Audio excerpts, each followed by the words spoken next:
नमस्कार दोस्तों।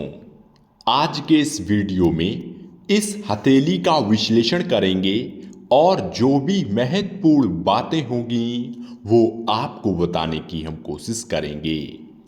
आपकी तरफ से भी कुछ प्रश्न हैं, उसके भी उत्तर देने की हम पूरी कोशिश करेंगे, तो वीडियो को बहुत ध्यानपूर्वक देखिएगा। हमने डेट ऑफ बर्थ की मदद से यहाँ पर आपका कुंडली भी बनाया हुआ है, जिसके विषय में विशेष चर्चा करेंगे और जानेंगे अभी का समय और आने वाला समय आपके लिए कैसा होगा। इस कुंडली में हम आपको प्रत्येक ग्रह के विषय में एक एक करके बताएंगे, जिससे आप अच्छे से समझ पाएं अभी का समय और आने वाला समय आपके कितने सपोर्ट में है या नहीं। अगर यहां पर मैं ओवरऑल पूरे कुंडली की बात करूं, बहुत ध्यानपूर्वक समझिएगा। अगर मैं आपके पूरे जीवन काल की बात करूं, आप कुंडली का संपूर्ण विश्लेषण समझ लें या हस्तरेखा का संपूर्ण विश्लेषण समझ लें, दोनों का रिजल्ट एक समान आता है। हमारे द्वारा आपकी हथेली का मिलान कुंडली से कर लिया गया है। आप हथेली समझ लें या कुंडली समझ लें, दोनों का रिजल्ट एक समान आता है। हमारे द्वारा गहनता से पर्वतों और रेखाओं का मिलान कर लिया गया है। जो भी महत्वपूर्ण बातें हैं आपको एक एक करके बताने का प्रयास करेंगे। पहले हम कुंडली देखेंगे, साथ में हस्तरेखा भी देखेंगे। कुंडली इसलिए महत्वपूर्ण मानी जाती है कि कुंडली की महादशा से आप प्रत्येक बारीक चीजों को बड़े ध्यानपूर्वक समझ सकते हैं। आइए समझते हैं। अगर यहां पर मैं ओवरऑल पूरे कुंडली की बात करूं, तो कुंडली की स्थिति सामान्य है। कुंडली में लगभग प्रत्येक ग्रह सामान्य अवस्था में विराजमान है। ये जीवन में किस प्रकार का लाभ देंगे, क्या क्या लाभ देंगे, हम आपको एक एक करके बताने का प्रयास करेंगे। वहीं दूसरी ओर इस कुंडली में कुछ चीजें दूषित हैं। कौन कौन सी दूषित हैं और इनका क्या नुकसान रहने वाला है, इसका कारण क्या है, निवारण क्या है, यह किस प्रकार की समस्या पैदा करता है, समझिएगा। इस कुंडली में शुक्र लग्न में बैठकर नीच राशि में विराजमान है। यही चीज हथेली में देखने को मिली। मैंने बहुत सी वीडियो में बता रखा है, शुक्र पर्वत पर सीधी खड़ी रेखाएं शुभ मानी जाती हैं और आड़ी टेढ़ी रेखाएं जैसे कि यहां पर दिख रही हैं, ये शुक्र पर्वत को नुकसान देती हैं। ये शुक्र के अच्छे प्रभावों को कम कर देती हैं। और शुक्र जब नीच का आ जाए तो ये किन किन चीजों का अभाव देता है। शुक्र स्त्री कारक ग्रह है, ठीक है। इसके विषय में बड़े ध्यानपूर्वक समझेंगे कारण व निवारण के साथ। इस कुंडली व हस्तरेखा में शुक्र बेहद कमजोर है और लग्न भाव सबसे महत्वपूर्ण कालम में बैठा हुआ है। दूसरी ओर लग्नेश राहु वैसे तो धन भाव में अच्छी स्थिति बना रहा है, लेकिन बृहस्पति के साथ चांडाल दोष स्थापित कर रहा है। अब बहुत बड़ा चिंता का विषय नहीं है, ये चंद्र द्वारा ये दोष कटा, लेकिन फिर भी ये नेगेटिव प्रभाव जीवन पर डालेगा। जो भी नेगेटिव प्रभाव है उसका हम निवारण भी बताएंगे, कारण भी बताएंगे, उनके कौन कौन से नुकसान है, किन चीजों से सावधानी बरतनी है, एक एक करके प्रत्येक चीजों को समझेंगे। सबसे पहले हम अभी के समय की बात करते हैं। महादशा के अनुसार आपका अभी का समय मंगल का है। यह समय जुलाई 2025 से स्टार्ट हुआ है। इससे पहले 2015 से लेकर 25 तक चंद्र का समय था और यह समय इतना अच्छा नहीं माना जाएगा, क्योंकि चंद्र अष्टम भाव में विराजमान है। लेकिन अच्छी बात यह है कि इसी वर्ष ये महादशा चेंज हो गई। काफी लंबे समय से महादशा चंद्र की थी। अब जुलाई 2025 से जुलाई 2032 तक मंगल का समय है। अभी तो इसने समय स्टार्ट किया है। यह धीरे धीरे आपके जीवन में किस प्रकार का लाभ देगा, किन चीजों की बढ़त देगा, समझिएगा। 2032 तक अभी इसने अपना समय स्टार्ट किया है। अभी पहली सीढ़ी चढ़ा है। जैसे जैसे ये प्रबल होता जाएगा आपके जीवन में क्या क्या देने योग्य होगा, समझिए। मंगल दसम भाव में स्वतः ही उच्च राशि का हो जाता है, प्रबलता हासिल कर लेता है। और अष्टमेश भी यही है। दसम भाव का स्वामी बुध 12वें भाव में विराजमान है। मंगल 2025 से 32 तक कैसा प्रभाव देगा समझिएगा। मंगल आपकी कुंडली में शुभ है, चाहे हस्तरेखा में देखें या कुंडली में, ठीक है।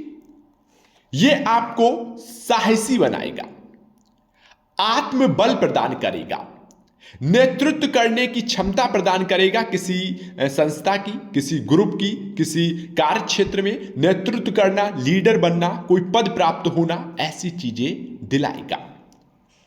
टेलीकॉम, सेल्स, सेना, इनमें मंगल अच्छी सफलता देता है। ऐसे व्यक्तियों को शारीरिक ऊर्जा, फिटनेस, विजयी हासिल कराता है। शत्रुहंता योग या कोई उलझे हुए मामले कोर्ट कचहरी में विजयी हासिल कराता है। ऐसे व्यक्तियों को यह आत्मरक्षा देना खुद जानता है। भाई मित्रों से अच्छा सहयोग व लाभ होता है। संबंध अच्छे बना के रखें। मंगल एक ऐसे कालम में विराजमान है, मैंने पहले भी कहा, आप कुंडली देख लें या हस्तरेखा, दोनों का एक समान रिजल्ट आता है। मिलान करने के लिए बहुत आवश्यक होता है कि दोनों का मिलान किया जाए। मंगल करियर के लिए बहुत अच्छा माना जाता है।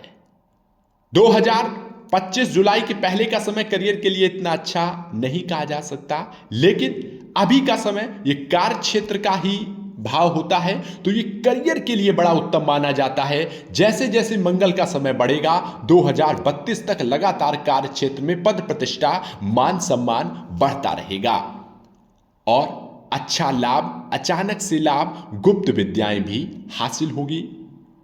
सही गलत करने का डिसीजन आपके अंदर बखूबी बहुत अच्छे से आ जाएगा।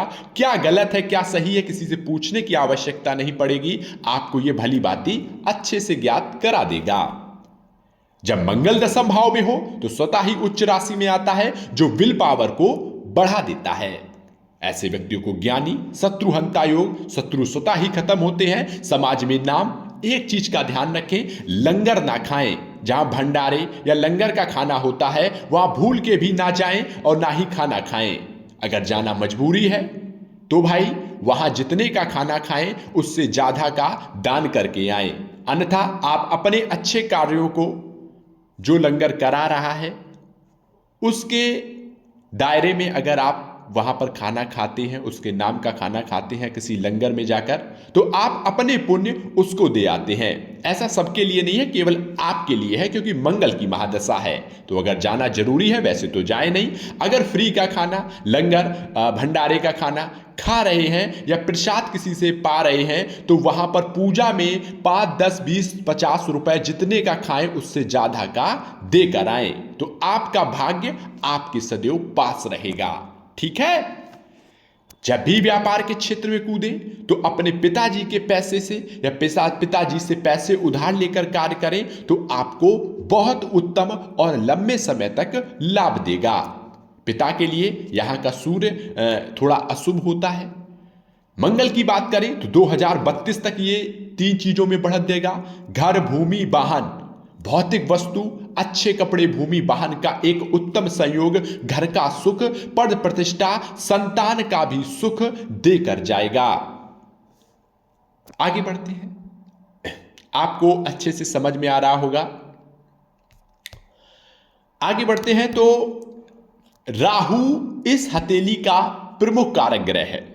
जब भी राहु प्रबल अवस्था में विराजमान होगा, धन का क्षेत्र भी मजबूत है। देखिए, राहु की रेखा जब भी राहु के क्षेत्र में आएगी तो ये नुकसान कराएगी। अब यही चीज हम यहां पर देखें तो लग्नेश राहु भले ही धन भाव में विराजमान है, ठीक है, लेकिन लाभ का स्वामी चंद्र दरिद्र दोष बना रहा है, जैसे कि इस रेखा ने बनाया। क्या मतलब है आगे समझेंगे, पहले हम राहु को समझते हैं। राहु का क्षेत्र मजबूत है। आर्थिक प्रबलता बढ़ेगी। कब से? बहुत ज्यादा अच्छी स्थिति आएगी 2032 से 2050 के बीच में। जब राहु का समय होगा आर्थिक प्रबलता बढ़ेगी। अचानक से जीवन में लाभ, इन्वेस्टमेंट किया हुआ पैसा अच्छे स्थिति में होगा। भूमि से इन्वेस्टमेंट किया हुआ पैसा अच्छी स्थिति में होगा। विदेश से लाभ, यात्रा, सफलता। वाणी पर सदैव संयम रखें क्योंकि ये चांडाल दोष है। जैसे कि मैंने पहले भी कहा था, इस कुंडली में दो कमी है, शुक्र कमजोर है, स्त्री कारक ग्रह, और चांडाल दोष। कब नुकसान देगा? अगर वाणी पर कंट्रोल नहीं रखेंगे, कटु वाणी रखेंगे, अहंकार रखेंगे, जलन की भावना रखेंगे, लड़ाई झगड़े में सम्मिलित होंगे, तो ये वाद विवाद, नुकसान व धन हानि कराएगा। जैसे कि हथेली में ये अन्य रेखा धन ट्रेंगल को काटती हुई नजर आई।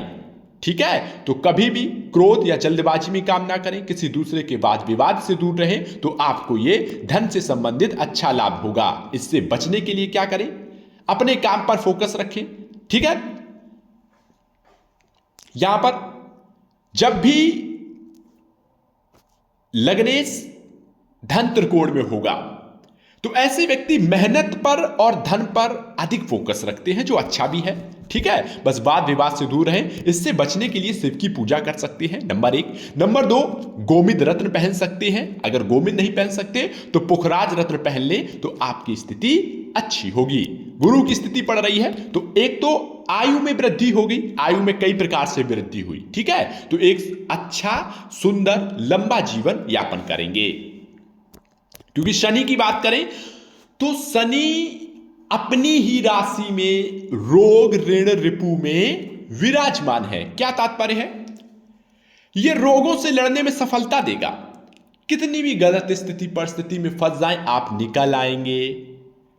ऋण की स्थिति से निकल आएंगे। अब ऐसा नहीं है कि ऋण फिर लेने लगे, ऐसा नहीं है। ठीक है, वैसे आपकी वो स्थिति नहीं लाने देगा। अगर आई है तो आप निकल जरूर जाएंगे, वैसे लेना नहीं चाहिए। ठीक है, रिपु गुप्त शत्रु या किसी प्रकार के शत्रु आपके स्वतः ही खत्म होंगे, बस आप उनसे दूर रहें। बदले की भावना ना रखें। अगर आपसे किसी ने कुछ कह दिया, आप शांत भाव से वहां से चले जाएं। आप देखेंगे कुछ साल महीने बाद उनका खुद ही वो काफी परेशान होंगे। ठीक है, तो आपसे जो दुश्मनी लेगा उसके लिए अच्छा नहीं होगा। ये यहां का शनि प्रबलता देता है। बस ध्यान रखें, वाहन स्लो चलाएं। ठीक है, वाहन स्लो चलाएं, अन्यथा माता के लिए अशुभ, अचानक से घटना, हेल्थ प्रॉब्लम, अचानक से बड़ा नुकसान, मानसिक चिंता, तनाव, माता से संबंधित समस्या प्रकट कर देगा। तो हमेशा जल्दबाजी भरे काम, क्रोध वाले काम या जल्दबाजी में रिस्क या अंधविश्वास, ऐसी चीजों से दूर रहें। चंद्र की बात कर लें तो चंद्र केतु के साथ है, बहुत अच्छा कॉम्बिनेशन है। चंद्र माता के लिए तो भले ही अशुभ हो गया, व्यक्ति की कम एज में माता को समस्या देता है। केतु के आने के कारण एक चीज अच्छी है कि व्यक्ति बुढ़ापे पे बहुत ज्यादा पीड़ित नहीं होगा। धार्मिक स्थल पर मृत्यु कह ले या प्राकृतिक रूप से, ठीक है, ना कोई चिंता, ना किसी का भय, ना कोई बड़ी बीमारी। खाते पीते व्यक्तियों की प्राकृतिक मौत होती है जब केतु अष्टम भाव में विराजमान होता है। ठीक है, तो यहां पर आगे चलकर कोई समस्या नहीं है। हाँ, दरिद्र दोष स्थापित हो रहा है, तो दरिद्र दोष स्थापित से पैसा आया, जैसे कि इस रेखा से यही तात्पर्य है कि पैसा आया और किसी ना किसी अनावश्यक खर्च हानि में चला गया। अब चाहे वो हेल्थ प्रॉब्लम हो, वेल्थ का नुकसान हो, किसी प्रकार से नुकसान देता है, दरिद्र दोष है। इसके लिए घर में साफ सफाई रखें। ठीक है, बहुत जरूरी है। गुरु ने दोष काट दिया, देखिए चंद्र ने यहां का दोष काटा, गुरु ने यहां का दोष काटा, तो बहुत अधिक परेशानी नहीं देगा, लेकिन फिर भी सावधान रहेंगे। शुक्र बहुत ज्यादा पीड़ित है। अगर मैं अन्य ग्रहों की अपेक्षा शुक्र की बात करूं तो सबसे ज्यादा बहुत कमजोर। इसे कैसे सही करना है ये तो बाद में बताएंगे, समस्या कौन सी देता है ये समझिएगा। शुक्र स्त्री कारक ग्रह है, आपके लग्न में था, जो व्यक्ति को एक अच्छी जीवन देने में बहुत कारगर होता है, लेकिन शुक्र जब कमजोर हो गया तो यह जीवन में चुनौती संघर्ष देता है। जब भी किसी व्यक्ति का शुक्र कमजोर होगा, स्त्री कारक ग्रह नुकसान में चला गया, तो यह दाम्पत्य सुखों में देरी, अलगाव, वाद विवाद, 2 विवाह तक के योग, मांगलिक कार्यों में देरी, दाम्पत्य सुख का अभाव दे देता है। यहां पर भौतिक सुखों में देरी कराता है। शुक्र सुख की चीजों में देरी कराता है, जो आपको चीजें ज्यादा माइंड में आएंगी उसी चीज से दूर कराएगा। जीवन में संघर्ष चुनौतियों का सामना कराता है। तो भाई इसे मजबूत करें। तो यहां पर जैसे कि आपका एक प्रश्न दो थे करियर को लेकर, तो करियर के लिए समय बहुत अच्छा है, बहुत उत्तम समय है।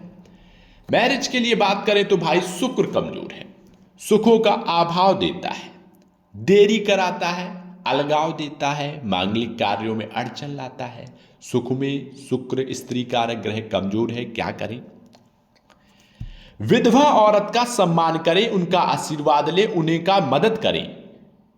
जो अपाहिज हैं, परेशान हैं, पीड़ित हैं, जिनके घर में कोई समाधान करने वाला नहीं है, अकेली हैं, उनका आगे पीछे कोई नहीं है, उनका आप मदद करें। पैसे से मदद ना कर सकें तो कुछ उनकी मदद ऐसे करें, परिश्रम, कुछ उनका जैसे घर टूटा हुआ है तो घर में उनकी बनवाने की मदद कर दें, ठीक है। आप अगर उन्हें कोई खाने पीने की दिक्कत है तो आप उन्हें कुछ राशन लेके दे दें। उनका कुछ ना आप कर सकें तो उनका आशीर्वाद ही लें, ठीक है। तो आपके लिए शुक्र मजबूत हो जाएगा। देखिए मैं बहुत सरल उपाय बताता हूं जिसमें बहुत ज़्यादा पैसे खर्च ना हो। केवल एक बहुत उत्तम यह उपाय है कि अगर विधवा औरत का आप आशीर्वाद मिल जाए, ठीक है, आशीर्वाद मिल जाए कैसे भी करके आप उनकी मदद करें। वो पीढ़ा में है तो उनसे पीढ़ा से निकालें, ठीक है, उनकी दिक्कत को समझें। अगर आप ये करने में सफल होते हैं तो शुक्र मजबूत होगा, आपका स्त्री कारक ग्रह मजबूत हो जाएगा, ठीक है। दूसरा एक और उपाय है, गाय, सफेद गाय को हरा चारा खिला सकते हैं। सफ़ेद गाय को हरा चारा अगर खिलाते हैं और कोशिश करें शुक्रवार के दिन जरूर खिलाएं तो भी ये मजबूत होता है, ठीक है। और भी कई उपाय हैं, वो थोड़े कठिन हो जाते हैं। जो सरल उपाय थे, सटीक उपाय थे, वो हमने आपको बताने का प्रयास किया। और एक चीज़ और है, देखिए यहाँ पर रत्न काफ़ी लगे तो काफ़ी चीज़ें तो नहीं पहनी जा सकती। अगर हम बात करें तो यहाँ पर गोमिद या पुखराज रत्न ना पहना जाए तो यहां पर ओपल पहन सकते हैं, ठीक है। आप जिस चीज की कमी है आप उसी चीज को धारण करें। वैसे आर्थिक स्थिति के लिए शुक्र यहां पर कमजोर हुआ, यहां दरिद्र दोष आया, तो धन को केंद्रित करने के लिए, बचाने के लिए, स्त्री सुख व धन केंद्रित करने के लिए आपको ओपल रत्न पहनना चाहिए, ठीक है। बाकी यहां पर ये चांडाल दोष है तो इसके लिए भाई जल्दबाजी ना करें, झगड़ों से दूर रहें, क्रोध ना करें, वाणी पर कंट्रोल रखें, पुखराज और गोमिद की जरूरत ही नहीं पड़ेगी, ठीक है। बाकी शिव की पूजा करें। और राहु का एक और उपाय बता दें सरल, आप ऐसा करें, वृंदावन की यात्रा करें, वहां 3 दिन रहें, वहां की परिक्रमा करें तो ये दोष स्वतः ही खत्म हो जाएगा, ठीक है। सबसे जरूरी है कि आप ओपल रत्न, शुद्ध ओपल जल्द से जल्द धारण करें, बहुत जरूरी है। आपका शुक्र कमजोर है, शुक्र स्त्री कारक ग्रह वह केंद्र में उपस्थित है, सुखों का अभाव देता रहेगा, देरी कराता रहेगा, इच्छाओं में देरी कराएगा। ओपल रत्न पहन ले, गाय की सेवा करें, विधवा औरत का सम्मान करें, आपकी प्रत्येक इच्छा को पूरा करेगा। आगे एक युति हो रहा है सूर्य बुध आदि की। अगर यहां देखें तो यहां भी सूर्य बुध आदि है। मैंने पहले भी कहा, आप कुंडली देखिए या हस्तरेखा, एक समान रिजल्ट। बुध कमजोर है, बुध 12वें भाव में जाकर कमजोर हो जाता है, अस्त भी है। बाहर से लाभ है, जन्म स्थान पर ना रहें, जन्म स्थान से दूर रहें तो लाभ है। ये कुछ अशांति व चिंता तनाव करियर को लेकर दे देगा। रिस्क ना ले जीवन में, ऐसा व्यक्ति एकांत प्रिय, आध्यात्मिक, सिद्धांतवादी, गहन अध्ययन, एक जीवन का बड़ा हिस्सा थोड़ा धुंधला होता है, ऐसे समझे कि समय नष्ट हुआ। तो इसको लिए आप जन्म स्थान से दूर रहें, अपनी संगति अच्छी करें, गलत खान पान ना करें, ठीक है, अपने में सुधार लाएं। यात्रा का मौका, यात्रा का लाभ अच्छा देता है, व्यवहार अच्छा बनाता है। बाकी ठीक है, कुंडली ठीक है, बस शुक्र को अच्छा करें।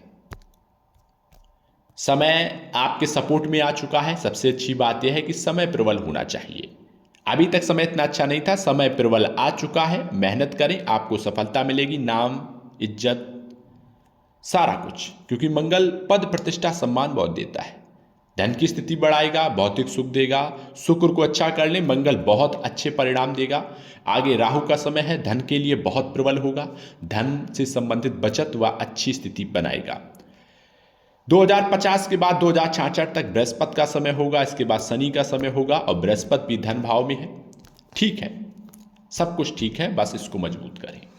ओवरऑल मैंने इस वीडियो में सारा कुछ बताने की कोशिश की, फिर भी आपको कुछ पूछना है तो आप हमसे पुनः व्हाट्सएप पर पूछ सकते हैं। धन्यवाद।